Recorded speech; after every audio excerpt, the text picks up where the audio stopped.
ये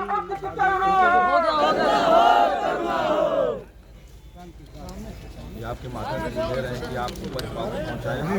देश के माननीय गृह मंत्री जी तत्काल पार्टी इस पद से इस्तीफा दें और पार्टी से बाहर करें। हम लोग की ये मांग है, क्योंकि हमारे भगवान का उन्होंने अपमान किया है, तो हम लोग इस बात को आपके माध्यम से पर पहुँचाना चाहते हैं।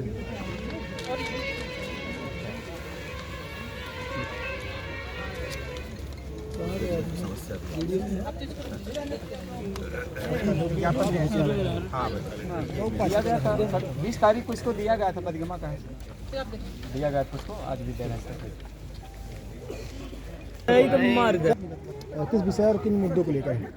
अभी हाल में ही आप लोगों ने देखा होगा मीडिया के माध्यम से कि शीतकालीन सत्र में श्री अमित शाह गृह मंत्री जी भारत की, उन्होंने बाबा साहब अम्बेडकर, परम पूज्य बाबा साहब अम्बेडकर के बारे में उनने जो टिप्पणियाँ किया है कि अगर जो बाबा साहब अम्बेडकर जो कई बार उन्होंने टिप्पणी किया कि अम्बेडकर जो बोलते हैं, इनका शौक हो गया अम्बेडकर बोलना, अगर कहीं ये भगवान के इतनी बार नाम लेते तो इनकी 7 पुश्ती तर जाती।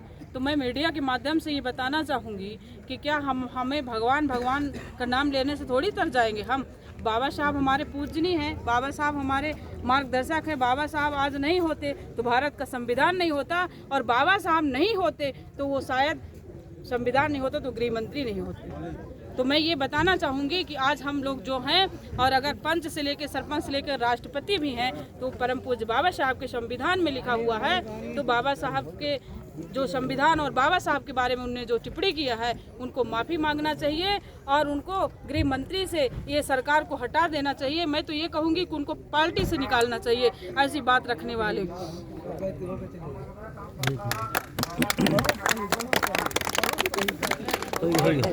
शांति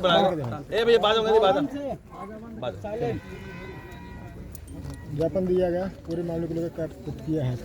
आज पूरे भारत देश में हमारी पार्टी की राष्ट्रीय अध्यक्ष बहन कुमारी मायावती जी ने आज पूरे भारत देश में एक साथ हर जिला मुख्यालय में जो देश के माननीय गृह मंत्री माननीय अमित शाह जी हैं, जो हमारे दलितों के भगवान, गरीबों के भगवान, बहुजन समाज के भगवान और सर्व समाज गरीबों के भगवान, जिन्होंने संविधान लिखा, उनका अपमान आज देश के सर्वोच्च सदन में इस देश के गृह मंत्री द्वारा किया गया है।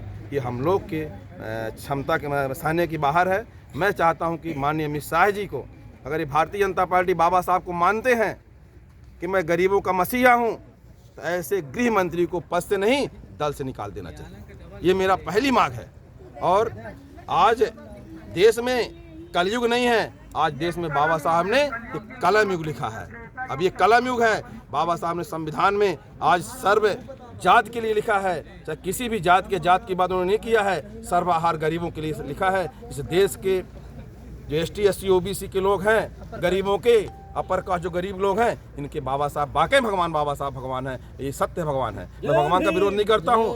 अगर जो कोई भगवान को मानते हैं, अगर भारतीय जनता पार्टी वाले, कांग्रेस वाले, ये दोनों एक ही हैं, सांपनाथ और नागनाथ। देश में सबसे पहले बाबा साहब का अपमान कांग्रेस पार्टी ने की, अब उसके बाद सत्ता में भारतीय जनता पार्टी आई है, बाबा साहब का अपमान वो भी कर रही है। हम तो ये कहना चाहते हैं कि बाबा साहब बौद्धिस्ट थे। अगर इस देश के गृह मंत्री अमित शाह जी बाबा साहब को मानते हैं तो बौद्ध अपना ले। इस देश के प्रधानमंत्री बाबा साहब को मानते हैं, गरीबों को मानते हैं तो बौद्धिस्ट अपना ले। आज देश में एक ही ऐसी पार्टी है, एक ही ऐसी नेता है बहन कुमारी मायावती जी, जो बौद्धिस्ट हैं। और देश में कोई नेता बौद्धिस्ट नहीं है, कोई नेता बाबा साहब को नहीं मानता है। अगर देश में कोई बाबा साहब को मानने वाले नेता है तो बहन कुमारी मायावती जी हैं, और माननीय आकाश आनंद जी हैं, और माननीय रामजी गौतम साहब हैं।